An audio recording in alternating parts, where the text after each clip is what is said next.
कर्पूरिगौरं करुणावतारं संसारसारं भुजगेन्द्रहारं सदा वसन्तं हृदयारविन्दे भवं भवानी सहितं नमामि।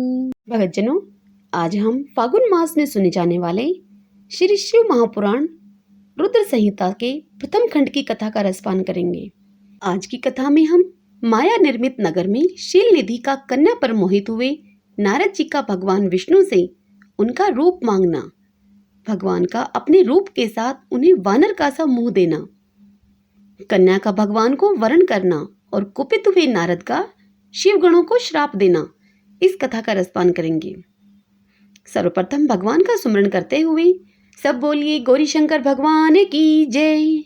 सूत जी कहते हैं, हे महर्षियों, जब नारद मुनि इच्छा अनुसार वहां से चले गए, तब भगवान शिव की इच्छा से माया विशारद श्री हरि ने तत्काल अपनी माया प्रकट की। उन्होंने मुनि के मार्ग में एक विशाल नगर की रचना की, जिसका विस्तार 100 योजन था।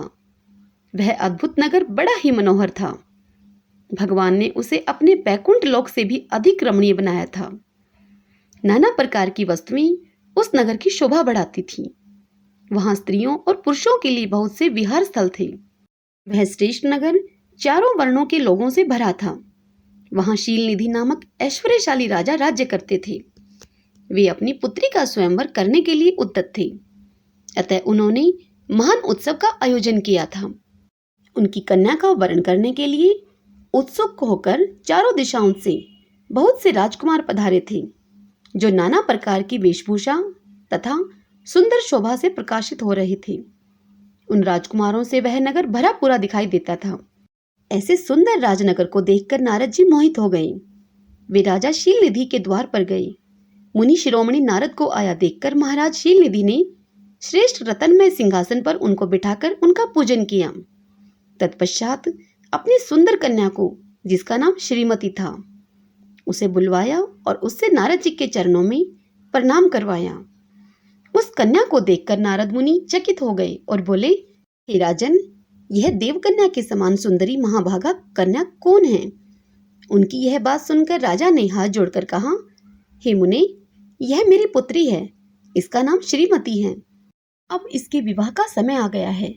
यह अपने लिए सुंदर वर चुनने के निमित्त स्वयंवर में जाने वाली है। इसमें सब प्रकार के शुभ लक्षण लक्षित होते हैं। हे महर्षि, आप इसका भाग्य बताइए। राजा के इस प्रकार पूछने पर काम से विवल हुए मुनि श्रेष्ठ नारद उस कन्या को प्राप्त करने की इच्छा मन में लिए हुए राजा को संबोधित करते हुए इस प्रकार बोले। मुनि बोले, भूपाल, आपकी यह पुत्री समस्त शुभ लक्षणों से संपन्न है, परम सौभाग्यवती है। अपने महान भाग्य के कारण यह धन्य है और साक्षात लक्ष्मी की भांति समस्त गुणों की आगार है। इसका भावी पति निश्चय ही भगवान शंकर के समान वैभवशाली, सर्वेश्वर, किसी से पराजित न होने वाला, वीर, काम विजयी तथा संपूर्ण देवताओं में श्रेष्ठ होगा। ऐसा कहकर राजा से विदा लेकर इच्छा अनुसार विचरने वाले नारद मुनि वहां से चल दिए। वे काम के वशीभूत हो गए थे। शिव की माया ने उन्हें विशेष मोह में डाल दिया था। वे मुनि मन ही मन सोचने लगे कि मैं इस राजकुमारी को कैसे प्राप्त करूं। स्वयंवर में आए हुए नरेशों में से सबको छोड़कर यह एकमात्र मेरा ही वरण करे, यह कैसे संभव हो सकता है? समस्त नारियों को सौंदर्य सर्वथा प्रिय होता है। सौंदर्य को देखकर ही वह प्रसन्नता पूर्वक मेरे अधीन हो सकती है, इसमें संशय नहीं है। ऐसा विचार करके काम से विह्वल हुए मुनिवर नारद भगवान विष्णु का रूप ग्रहण करने के लिए तत्काल उनके लोक में जा पहुंचे।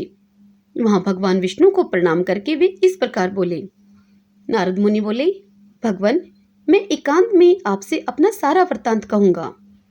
तब बहुत अच्छा कहकर लक्ष्मीपति श्री हरि नारद जी के साथ एकांत में जाकर बैठ गए और बोले, हे मुनि, अब आप अपनी बात कहिए।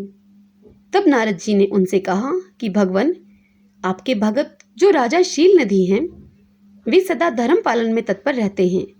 उनकी एक विशाल लोचना कन्या है, जो बहुत ही सुंदरी है।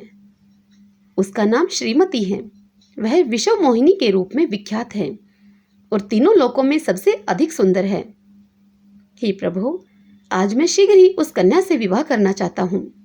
राजा शीलनिधि ने अपनी पुत्री की इच्छा से स्वयंवर रचाया है, इसलिए चारों दिशाओं से वहां सहस्त्रों राजकुमार पधारे हैं।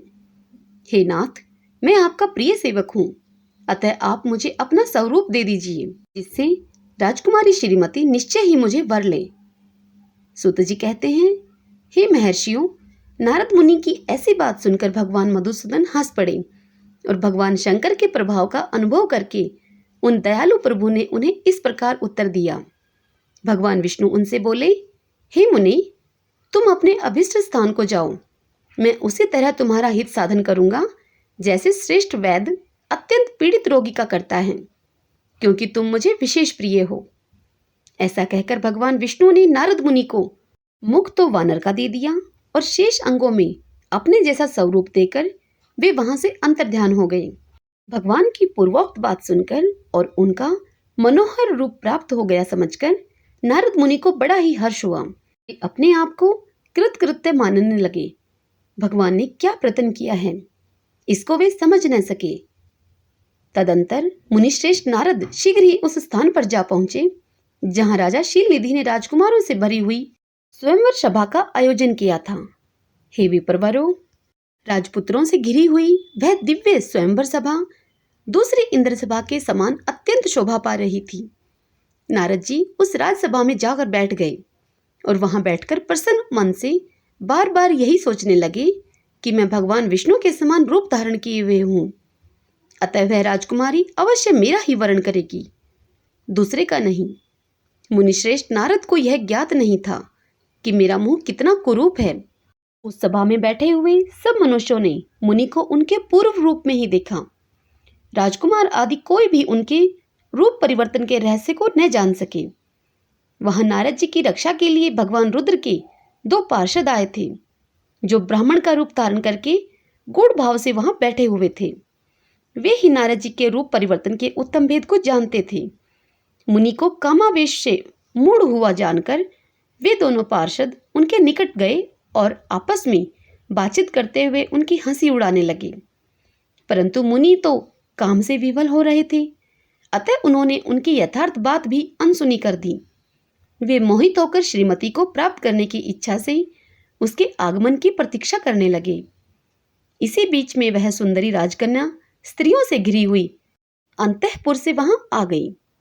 उसने अपने हाथ में सोने की एक सुंदर माला ले रखी थी। वह शुभ लक्षणा राजकुमारी स्वयंवर के मध्य भाग में लक्ष्मी के समान खड़ी हुई अपूर्व शोभा पा रही थी।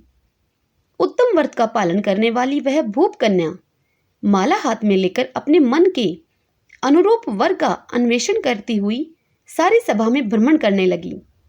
नारद मुनि का भगवान विष्णु के समान शरीर और वानर जैसा मुख देखकर वह कुपित हो गई और उनकी ओर से दृष्टि हटाकर प्रसन्न मन से दूसरी ओर चली गई। स्वयंवर सभा में अपने मनोवांछित वर को न देखकर वह कन्या भयभीत हो गई। राजकुमारी उस सभा के भीतर चुपचाप खड़ी रह गई।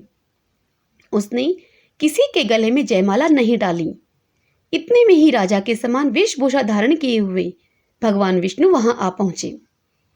किन्हीं दूसरे लोगों ने उनको वहां नहीं देखा, केवल उस कन्या की ही दृष्टि उन पर पड़ी। भगवान को देखते ही उस परम सुंदरी राजकुमारी का मुख प्रसन्नता से खिल उठा। उसने तत्काल ही उनके कंठ में वह माला पहना दी। राजा का रूप धारण करने वाले भगवान विष्णु उस राजकुमारी को साथ लेकर तुरंत अदृश्य हो गए और अपने धाम में जा पहुंचे। इधर सब राजकुमार श्रीमती की ओर से निराश हो गए। नारद मुनि तो काम वेदना से आतुर हो रहे थे, इसलिए वे अत्यंत विह्वल उठे। तब वे दोनों विप्र रूपधारी ज्ञान विशारद रुद्रगण काम विह्वल नारद जी से उसी क्षण बोले। रुद्रगणों ने कहा, हे नारद, हे मुने, तुम व्यर्थ ही काम से मोहित हो रहे हो और सौंदर्य के बल से राजकुमारी को पाना चाहते हो। अपना वानर के समान घृणित मुख तो देख लो पहले। सूत जी कहते हैं, हे महर्षियों, उन रुद्रगणों का यह वचन सुनकर नारद जी को बड़ा विस्मय हुआ। वे शिव की माया से मोहित थे। उन्होंने दर्पण में अपना मुख देखा। वानर के समान अपना मुंह देखकर वे तुरंत ही क्रोध से जल उठे। और माया से मोहित होने के कारण उन दोनों शिवगणों को वहां श्राप देते हुए बोले, अरे तुम दोनों ने मुझ ब्राह्मण का उपहास किया है, अतः तुम ब्राह्मण के वीर्य से उत्पन्न राक्षस हो जाओ। ब्राह्मण की संतान होने पर भी तुम्हारे आकार राक्षस के समान ही होंगे। इस प्रकार अपने लिए शाप सुनकर वे दोनों ज्ञान शिरोमणि शिवगण मुनि को मोहित जानकर कुछ नहीं बोले। हे ब्राह्मणों, वे सदा सब घटनाओं में भगवान शिव की ही इच्छा मानते थे, अतः उदासीन भाव से अपने स्थान को वे चले गए और भगवान शिव की स्तुति करने लगे। हरि ओम तत्सत। इस अध्याय की कथा यहीं संपूर्ण होती है। इससे आगे की कथा हम अगले अध्याय में सुनेंगे।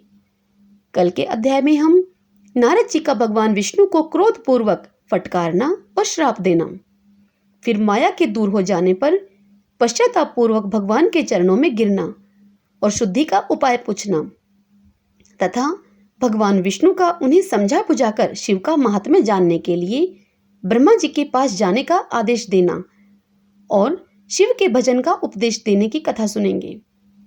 भक्तजनों, मेरे द्वारा सुनाई हुई कथाओं में यदि आपको सुनने में आनंद आता है तो आप वीडियो को लाइक अवश्य किया करें, ताकि मैं यह जान सकूं कि मेरा प्रयास सफल हो रहा है।